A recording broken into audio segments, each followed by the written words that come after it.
কাল রাত 1:30টার সময় এত কান্না যে উঠে ওকে খাওয়ালাম। ওর ভীষণ খেতে পেয়েছে, কারণ ও এত অ্যাক্টিভিটি করেছিল। আর এখন বাজে ওই 9:30। 9:30টায় উঠে চিৎকার করে কেঁদে উঠেছে।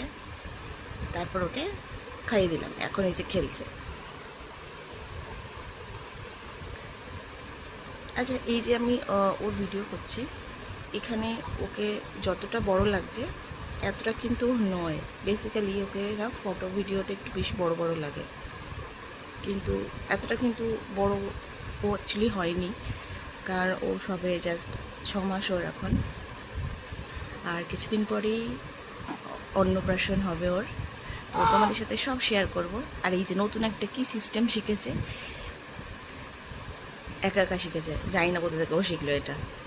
কি কি আমার এখন এরকম বিধ্বস্ত অবস্থা, কারণ এখনো স্নান হয়নি। আর ওকে রেখে আমি একা এখন স্নানে যাবো না। হাজব্যান্ড আসবে চেম্বার থেকে, তারপর আমি স্নানে যাবো।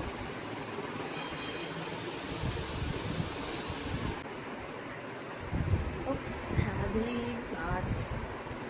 আচ্ছা, তোমাদের সাথে আমি আরেকটা শেয়ার করবো, সেটা হলো আমি ডিউরিং প্রেগনেন্সিতে প্রচুর প্রচুর ওয়েট গেইন করে ফেলেছি। তো সেটা আমাকে কমাতে হবে। আমি একটা টার্গেট সেট করেছি যে আমাকে যেভাবে হোক অ্যাটলিস্ট ওয়েট লস করতে হবে। তো সেটা আমি জার্নি স্টার্ট করেছি। তো আমাদের সাথে মানে আমার সাথে যারা তোমরাও এরকম এরকম মা হয়েছো, 4-5 মাস বাচ্চা বয়স, আমার বাচ্চার বয়স 6 মাস রানিং। তো সেখানে কীভাবে তোমরা ডায়েট করছো, আর আমার স্পেশালি থাইরয়েড আছে, আগে থেকেই ছিল, বাট প্রেগনেন্সির সময় অনেকটা বেড়ে গেছিলো। ওষুধ খেয়েছি, এখন খেতে খেতে আবার কন্ট্রোলে এসেছে, এখন আবার অনেকটা বেড়ে গেছে। ডক্টর দেখিয়েছি, ওষুধ চলছে, আবার আশা করি স্বাভাবিক জায়গায় চলে আসবে। তো তোমাদের সাথে এই লাইফস্টাইলটা শেয়ার করবো, যাতে তোমরাও অনেকটা ওয়েট খুব স্বাভাবিকভাবে, হরমোনাল এত চেঞ্জেস থাকে প্রেগনেন্সিতে যে ওয়েট গেইন হয়ে যায়, বাট এই স্টাবার্ন ফ্যাটটাকে ইউজ করা খুব টাফ। তো আমিও ট্রাই করছি, দেখি কতটুকু করতে পারি, এত কিছু তো শেয়ার করবো। Happy Sunday. এই যে সানডেতে বেগমের দুপুরবেলা স্নান কমপ্লিট।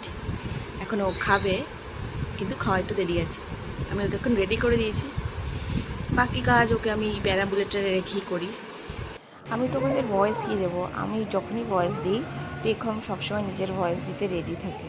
এই যে যেমন দেখো, শুনতেই পাচ্ছ, আমি সানডেতে রান্না করেছিলাম মুড়ি ঘন্ট, আর ডাল ভাজা সবজি ছিল, সেটা দেখালাম না। আর বিকালে একটু পায়েস করেছিলাম। সারাদিনের কাজ শেষ হলো, সেই বিকেলটা আগে যেরকম ফ্রি টাইম কাটাতাম সেটা একদমই এখন হয় না, পুরোটাই কাজের মধ্যেই কাটে। কিছু না কিছু রান্না বান্না কাজ করতেই থাকি। তো এখন বাজে 11টা বাজতে 10 মিনিট বাকি। সব কিছু যখন গুছাবো, রেডি করবো, তারপরে আমরা শুতে যাবো। বেগম এখনও ঘুমায়নি, বেগম খেলছে, দেখাচ্ছে দাঁড়াও।